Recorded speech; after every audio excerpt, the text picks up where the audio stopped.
போய் கொண்டாடி இருப்பீங்கன்னு நினைக்கிறேங்க. நானுமே வந்து பரணி தீபத்திலேருந்தே விளக்கேற்றினேன்.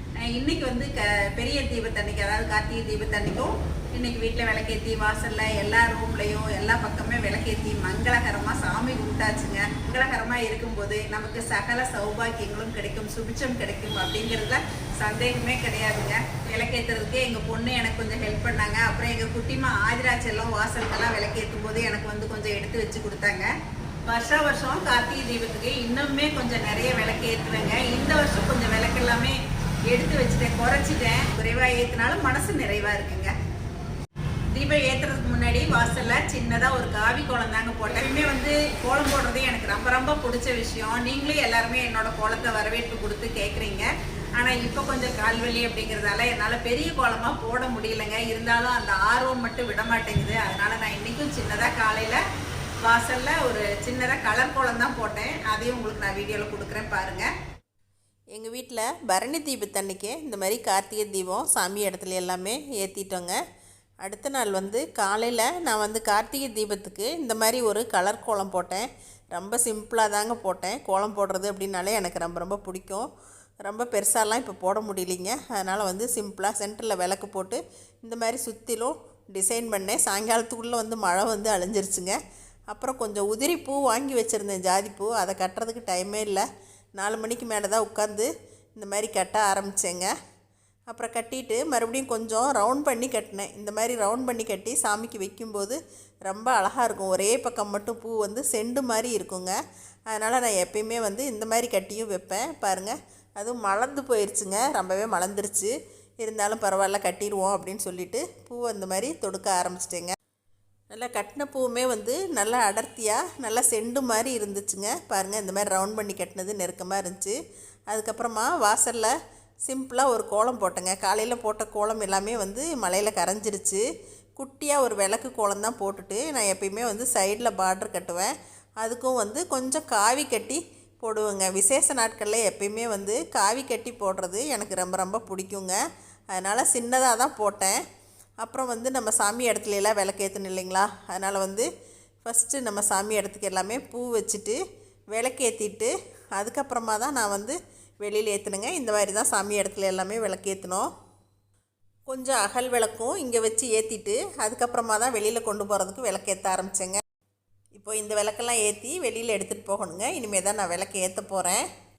ஃபஸ்ட்டு நான் இதில் குபேர விளக்கு தாங்க ஏற்றினேன். அப்புறம் மண் விளக்கு, குத்து விளக்கு ஒன்று வச்சுருந்தேன், அதையும் ஏற்றிட்டேன். நான் குபேர விளக்கு பக்கத்தில் காட்டுறேன் பாருங்கள். இந்த சென்டரில் இருக்கிறது தாங்க குபேர விளக்கு. இப்போ நம்ம வாசலுக்கு எடுத்துகிட்டு போகலாங்க. உள்ளே எல்லாம் விளக்கேற்றி எல்லாம் பண்ணி நான் வாசலுக்கு எடுத்துகிட்டு போகும்போது 6:15 ஆகிடுச்சுங்க. கொஞ்சம் நல்லா இருட்ட ஆரம்பிச்சிருச்சு. 6:15 மணிக்கே எங்கள் குட்டிமா எனக்கு வந்து ஹெல்ப் பண்ணுறாங்க. ஏம்மாச்சி கலர் கோலம் போடலையா அப்படின்னு சொல்லிட்டு கேட்குறாங்க. இல்லைடா, காலையில் போட்டேன், மழையில் நனைஞ்சிருச்சு அப்படின்னு சொன்னேன். இதுவே அழகாக தான் இருக்குது அம்மாச்சி அப்படின்னு சொல்லிட்டு அவங்களும் இப்போ எனக்கு வந்து ஹெல்ப் பண்ணி கொஞ்சம் டெக்கரேஷன் பண்ண ஆரம்பிக்கிறாங்க. இந்த மாதிரி முன்னாடி வாசலில் என்ட்ரன்ஸில் எல்லா பக்கமே வந்து இப்போ விளக்கேற்றுறாங்க. இப்போ எங்கள் வீட்டில் மாடியில் அவங்களுமே வந்து சின்னதாக காவி கோலம் போட்டு பாருங்கள், வாசலில் நுழைவாயிலில் எல்லா பக்கமே வந்து விளக்கேற்றி அழகாக கோலமும் போட்டிருந்தாங்க. இப்போ எங்கள் வீட்டு வாசல்லையுமே குட்டியாக கோலம் போட்டு அப்படியே ஜெகஜோதியாக எரிஞ்சிட்ருக்குதுங்க. அப்படியே விளக்கேற்றினாவே ஒரு மங்களகரமாக இருக்கும் இல்லைங்களா? மேலே இந்த மாதிரி எல்லா பக்கமே விளக்கு இப்போ வைக்க ஆரம்பிச்சிட்டேங்க. எல்லா விளக்குகளையுமே நம்ம ட்ரேயில் வச்சு ஏற்றிட்டு அதுக்கப்புறமா ஒவ்வொரு இடமா நம்ம எடுத்து வைக்கும்போது நமக்கு சௌகரியமாக இருக்குங்க. வாசல் படியிலெல்லாம் வந்து 2 பக்கமே எப்பயுமே வருஷம் விளக்கு வைப்பேங்க. அந்த மாதிரி தான் இந்த வருஷமே நான் வச்சேங்க. இந்த வருஷம் ரொம்ப குறைவான அளவு தான் நான் விளக்கு ஏற்றினேங்க. எங்கள் வீட்டில் நுழைவாயிலில் ஒரு பிள்ளையார் வச்சுருக்கோங்க. பிள்ளையாருக்கும் குட்டியாக ஒரு ஸ்டார் போட்டு விளக்கு கீழே வந்து வச்சாச்சுங்க. அப்புறம் நம்ம வீட்டுக்குள்ளே எல்லா பக்கமே வைக்கணுங்க. இப்போ எங்கள் வீட்டில் இந்த இடத்துல ஒரு ஓப்பன் இருக்குங்க. அந்த ஓப்பன் பிளேஸ்லேயும் ஒரு விளக்கு வச்சாச்சு. அடுத்ததாக ஹாலில், ரூமில் எல்லா பக்கமும் வச்சுட்டு இப்போ சமையல் அறையிலையும் வந்து ஒரு விளக்கு எடுத்து வச்சுட்டேங்க. அடுத்ததாக நம்ம குறிப்பாக வந்து அம்மிக்கல்லுக்கும் ஆட்டுக்கல்லுக்கும் நம்ம கண்டிப்பாக விளக்கு வைக்கணுங்க. அதே மாதிரி இப்போ நான் வச்சிட்ருக்கேன். கிராமத்தில் எல்லாமே இன்றளவுக்கும் வந்து அம்மிக்கல், ஆட்டுக்கல்லுக்கு வைப்பாங்க. இந்த இடத்துல வந்து நீர்நிலை இருக்குங்க, எங்களுக்கு தண்ணி தொட்டி இருக்குது, செடியெல்லாம் இருக்குது. அதனால் அந்த இடத்துக்கும் ஒரு விளக்கெல்லாம் வச்சு முடிச்சுட்டு சரி வெளியில் எங்கள் குட்டிமா என்ன பண்ணுறாங்கன்னு பார்க்கலான்னு வந்தேன். ராணி இந்த பக்கம் வந்தாங்க. ராணிக்கிட்ட இப்போ பேசிகிட்டு இருக்கேங்க. மீட்டிங் போயிருந்தேன், அங்கே தலைவர் போட்டு விட்டாங்க, பொறுப்பு போட்டுவிட்டாங்க. அங்கே சூப்பராக இருக்கு, நல்லா இருக்கு.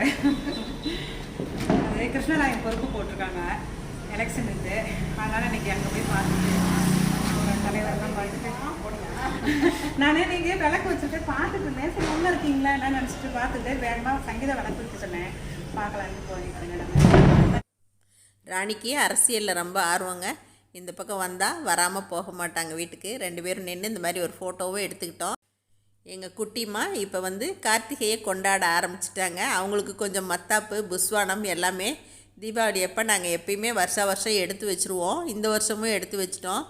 எப்பயுமே அவங்க தாத்தா தான் வந்து துணைக்கிருப்பாங்க. அவங்க அம்மா சாயங்காலம் எனக்கு ஹெல்ப் பண்ணிவிட்டு அவங்க வீட்டில் விளக்கேற்றுறதுக்கு போயிடுவாங்க.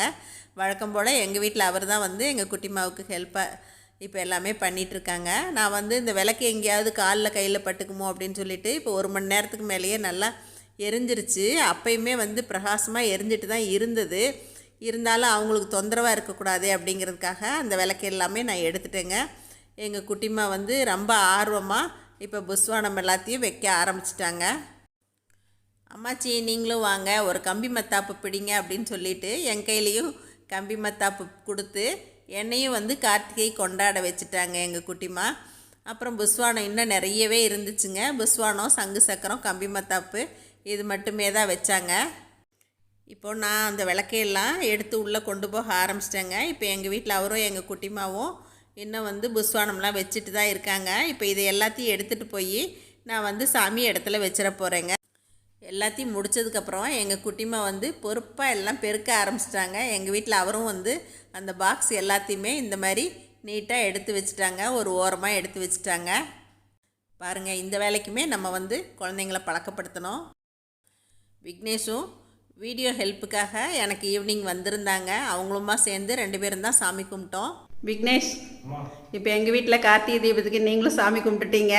எங்கள் வீட்டு கார்த்திகை தீபத்தை பற்றி என்ன நினைக்கிறீங்க? ரொம்ப அருமையா இருந்துச்சுமா. ஓகே, நிறைய விளக்கு வச்சு வீடே பிரகாசமா அருமையா இருக்குமா. சரி விக்னேஷ், இந்த கார்த்திகை தீபத்துக்கு ஸ்பெஷலா உத்தராகண்ட் மக்களுக்காக, அந்த சுரங்கத்தில் மாடிக்க மக்களுக்காக நம்ம ப்ரே பண்ணது ரொம்ப பெரிய விஷயமா. ஆமாம் விக்னேஷ், எனக்கு திடீர்னு தோணுச்சு. அதனால தான் நம்ம வந்து ப்ரேயர் பண்ணிக்கலான்னு சொன்னேன் உங்ககிட்டயும். கண்டிப்பாக அவங்க இதை பார்த்துட்டு நிறைய பேர் ப்ரே பண்ணுவாங்கம்மா. கண்டிப்பாக எல்லாரும் நல்லா இருக்கணும், சுபிட்சமாக இருக்கணும் இல்லையா விக்னேஷ்? கண்டிப்பாக அவங்க எல்லாருமே நல்லா இருக்கணுமா. எல்லாருமே நல்லா இருக்கணும். அதுதான் எங்கள் சரசம்மாவோட ஸ்பெஷல். தேங்க்யூ விக்னேஷ். என்னங்க, இன்னைக்கு இந்த கார்த்திகை தீபம் எங்கள் வீட்டில் இந்த மாதிரி தான் நாங்கள் கொண்டாடணுங்க. இன்னும் எங்கள் வீட்டில் அவர், எங்கள் குட்டிமா எல்லாமே இன்னும் வந்து மத்தாப்பெல்லாம் வச்சுட்டு தான் இருக்காங்க. நான் வந்து டிஃபன் பண்ணுறதுக்கு டைம் ஆயிடுச்சுங்கிறதுனால இப்போ வீட்டுக்குள்ளே வந்துட்டேங்க. இந்த விளக்கு எப்படி சுடர் விட்டு பிரகாசமாக எரியுதோ அதே மாதிரி எல்லாருடைய வாழ்க்கையும் பிரகாசமாக இருக்கணும்னு இந்த நேரத்தில் எல்லாரும் ஆத்மார்த்தமாக இறைவனை வேண்டிக்கலாங்க. இந்த வீடியோவை பார்த்து உங்களோட கமெண்ட் சொல்லுங்கள். மறுபடியும் சந்திப்போம். நன்றி, வணக்கம். சரசூஸ் சமையல் பாருங்கள், சமையல் நல்லா பண்ணுங்கள். சரசூஸ் ஃபுட் ப்ராடக்ட்ஸ் பொடிவைகள் தேவைப்படுறவங்க இங்கே கொடுத்துருக்க வாட்ஸ்அப் நம்பரில் காலை 10 மணி முதல் இரவு 7 மணி வரைக்கும் எங்களை காண்டாக்ட் பண்ணி வாங்கிக்கலாங்க. தேங்க்யூ.